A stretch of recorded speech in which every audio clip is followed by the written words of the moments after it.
Hi, hello everyone.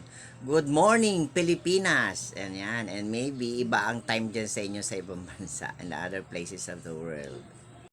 Karamihan sa kanila, lalo na sa mga estudyante ko, ay nagtatanong sa akin, paano daw ba matuto mag-English? At paano daw ba gumaling sa English? Ayan, so may mga strategies po dyan at may mga techniques kung paano natin yan gagawin, no?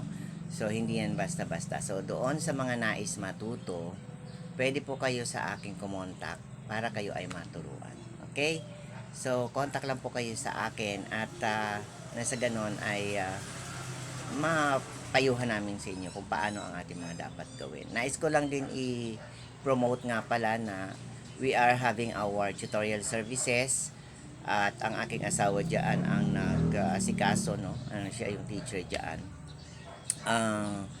We accept at least 3 years old and above. Ano siya, what they call this? Offline and online. Tumatanggap kami ng from nursery, kinder and prep hanggang grades 1 to 10, no? Kagaya naman mga nauna kong sinabi, tuto kami usually sa mga needs, kung ano yung sasabihin ng parents na need, at doon sa aming diagnosis kung ano yung need ng bata, yun yung aming sasabihin na kailangan itutok sa bata. For example, I give example, mahina siya sa reading. So, una natin bibigyan ng emphasis sa tutorial sa kanya is yung reading. Parang ganun po. Okay, and the rest na mga kailangan pang ayusin sa kanya, iyon po ay pinag-uusapan natin as we go along with the tutorial. So, sana po kumunta kayo sa akin para ma-refer ko kayo sa aking asawa kasi magaling po talaga siya. Halimbawa, yung mga hindi marunong magbasa, sumulat, mabilis niya na papasulat at na tuturuan magbasa at sumulat yung mga ganun. Kasi yun yung talagang expertise niya. Ayan, so tumatanggap siya. Pagka offline, meaning to say personal siyang pupunta doon sa bahay, kailangan taga rito lang siya sa mga within our area. Sasabihin ko na lang yung aming area kapag kayo ay kumontak sa amin.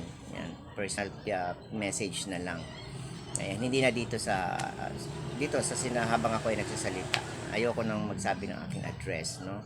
Ayan, so ganon. So contact me na lang at yung akin din asawa pagka more on mas okay sa online kasi kahit nasaan kayo sa masulok ng bansa ay pwede kayong maabot ng aming services. Kaya I suggest na yun nga mag-ano kayo, sa online na lang kayo kasi napakadali naman ngayon at mas hindi rin hirap kayo, hindi na kayo mamamasahe, kami rin hindi na rin. Kasi siyempre once na mas iba po kasi ang rate noon kapag kami ay nagpunta sa inyo, dahil siyempre i-consider natin diyan yung ang tawag diyan, yung pamasahe in transportation, mga expenses ganyan, expenses allowance, transportation allowances, etc.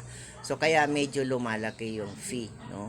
Sa mga ganong sa mga ganong personal na yung tinatawag nating offline services, no? Tutorial service. Pero kapag online, mas makakatipid po kayo kasi mas lesser ang price doon, no? Lalo na pag naabutan nyo yung promo na meron kami. So sana po PM po kayo.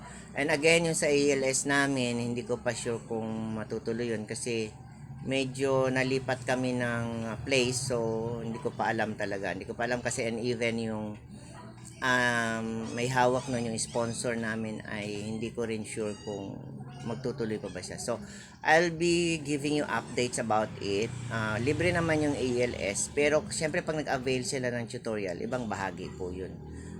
Siyempre wala namang libre sa tutorial, di ba? So iba yun ha, nililinaw ko lang. Iba yung tutorial sa ELS. So yung turo sa ELS, pwede namang libre yun kasi libre naman talaga yun. Okay? So sa ELS naman, usually ages 12 pag elementary, pagka high school naman, at least 16 years old and above. Ayan o, kahit anong level ang naabot ninyo, tanggap naman doon. At kahit anong edad din. Pero yun nga sa ngayon, hindi ko pa mapapangako kung tuloy yun kasi nga, parang nagkaroon kami ng changes of place, so hindi ko pa masabi talaga. So I'll just be updating here for the changes about that. Ang aming sure ay ang tutorial both offline and online. So sana po mag-avail po kayong lahat.